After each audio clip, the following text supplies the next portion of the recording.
કામરેજ તાપી નદીના પુલ ઉપર બ્રિજની કામગીરીનું નિરીક્ષણ જિલ્લા પોલીસ વડાએ કર્યું હતું।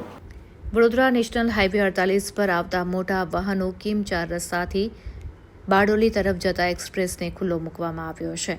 એક્સપ્રેસ હાઈવેના અધિકારી અને જિલ્લા પોલીસ વડા હિતેશ જોયસરની ઉપસ્થિતિમાં નેશનલ હાઈવેને વાહન વ્યવહાર માટે ખુલ્લો મુકાયો હતો। આ પ્રસંગે પોલીસ તથા એક્સપ્રેસ હાઈવેના અધિકારીઓ ઉપસ્થિત રહ્યા હતા।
Yes.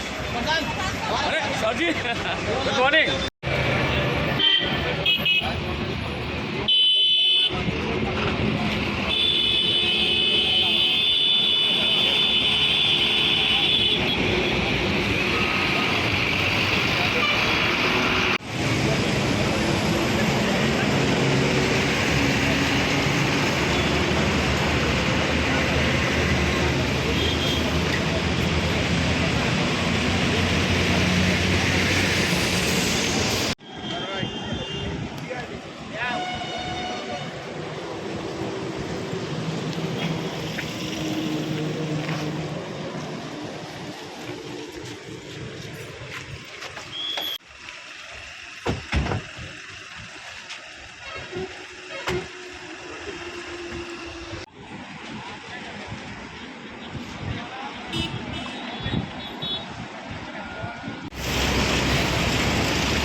તમારા ગળા બેસી જાઓ।